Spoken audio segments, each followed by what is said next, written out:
हामी चाहिँ श्रम संस्कृति पार्क जानु लागेको कोसँग भन्नुहुन्छ नि हाम्रो भाइहरूसँग। अर्को दाइ चाहिँ कहाँ जानुभयो? दाइ चाहिँ म चाहिँ आजको प्रिन्सेस है गाइस। दुईजनाले मलाई अब घुमाउनु लाँदैछ। यहाँ छ मेरो ड्राइभर है गाइस।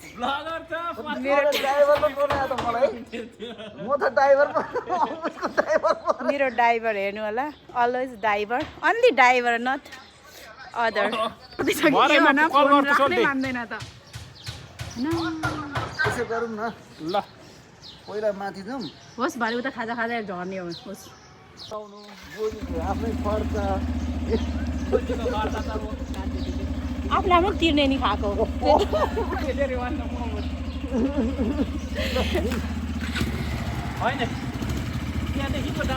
गोलो भएको हौ। गोलो हारी चाहिँ लाग्यो घुम्नुको लागि आजको दिन। यस्ताहरू चाहिँ मर्छन् है ल। हामी चाहिँ साथीहरू अब चाहिँ स्टेडियम उकालो लागिसकेको छौँ। आजको ब्लग हेर्दै गर्नुहोला। हामी कहाँ जाँदैछौँ, के गर्छौँ भनेर म तपाईँहरूलाई अवश्य अपडेट देखाउने नै छु। हामी चाहिँ धरानवासी भएर पनि यो ठाउँमा गएको छैन। मतलब यो ठाउँ चाहिँ एकदमै फेमस हो। यो ठाउँमा नजानेहरू त सायद कमै मात्र होला। हामी चाहिँ धरानमै बसे पनि हामी चाहिँ गएको थिएनौँ।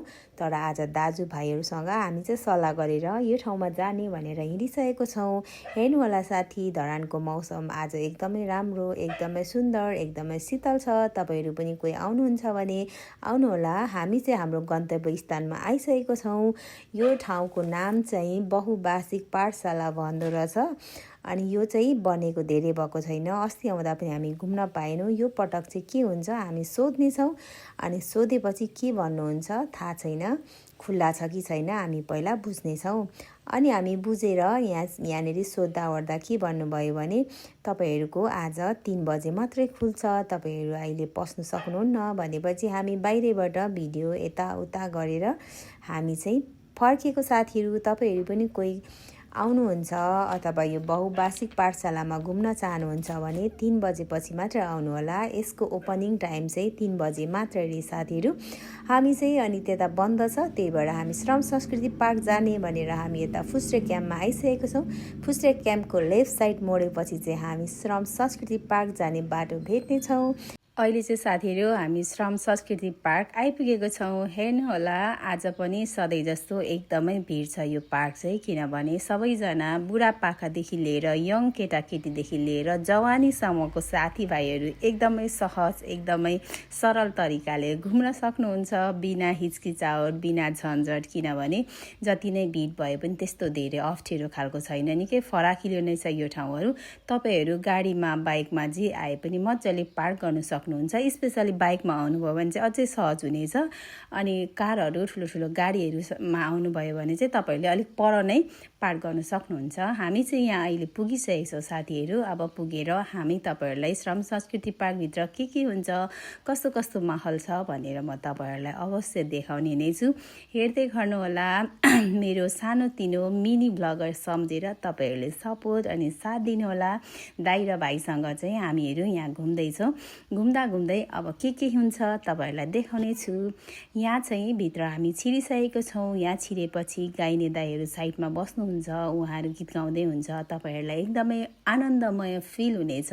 अनि तपाईँहरूलाई तिर्खा लाग्यो भने त साइडमा धारा पनि छ। अनि यहाँ चाहिँ माइला भाइले चाहिँ टिकट काट्छु आज भनेपछि हामी मक्ख परेर 20 रुपियाँको टिकट काटेर अब हामी भित्र जाँदैछौँ साथीहरू।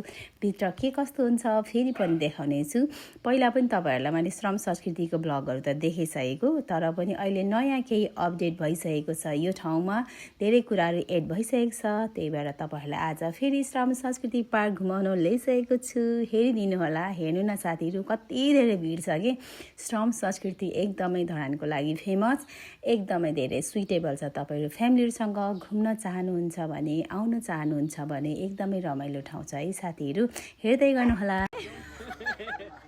कति सालमा आएको रे यसरी भारी बोकेर तिमी धरान? 65-63 सालमा हामी यसरी नै खोर्सानी बोकेर अदुवा बोकेर धरानमा बेच्नु आएको होइन?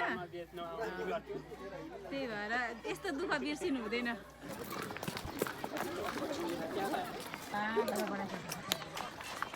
आज चाहिँ हाम्रो माइला भाइ श्रम संस्कृति पार्कमा आएर चाहिँ चिन्डोको पानी खाएर मात्रै स्वर्गीय जान्छु भनेपछि कान्छी दिदीले उसलाई यहाँ ल्याएको छ गाइस। त्यही भएर उसले आज बक्कु पानी खाँदैछ अरे। यस्तो रमाइलो पनि हुने रहेछ नि त उस रम संस्कृति पार्कमा।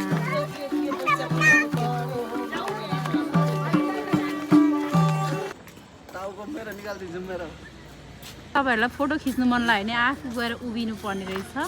ओ माई गड अचम्मको सिन बन्दो रहेछ हेर्नु न। हात पछाडि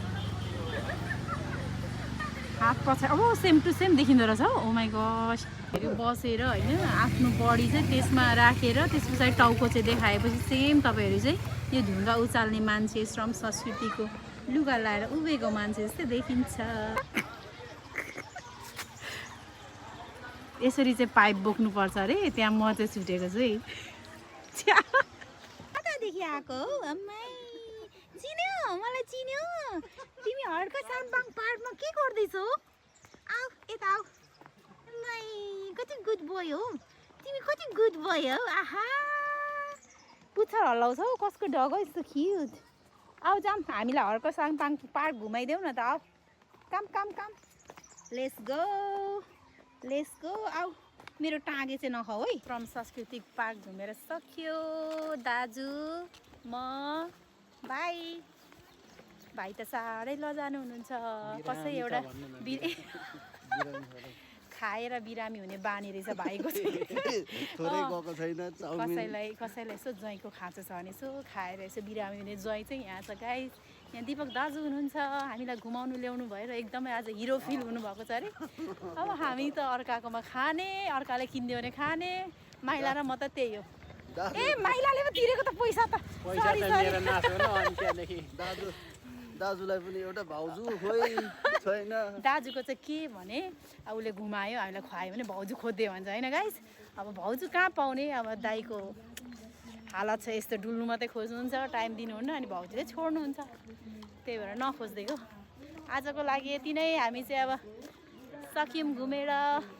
साथीहरू अहिले चाहिँ हामी श्रम संस्कृति पार्कको सबै ठाउँहरू घुमेर घर फर्किँदैछौँ। तपाईँहरू पनि मेरो भ्लगको थ्रुबाट कोही घुम्न चाहनुहुन्छ भने आउनुहोला। अहिलेको मौसम एकदमै राम्रो एकदमै ठिक्कको मौसम भएकोले तपाईँहरूलाई म धरान घुम्न भनेर रिक्वेस्ट गर्छु। अहिले धरानमा त्यति धेरै गर्मी पनि छैन, त्यति धेरै पानी परेको पनि छैन। अहिलेको मौसम ठिक्क छ, ठिक्कको गर्मी ठिक्कको जाडो ठिक्कको मौसम छ। त्यही भएर तपाईँहरू पनि आउनुहोला।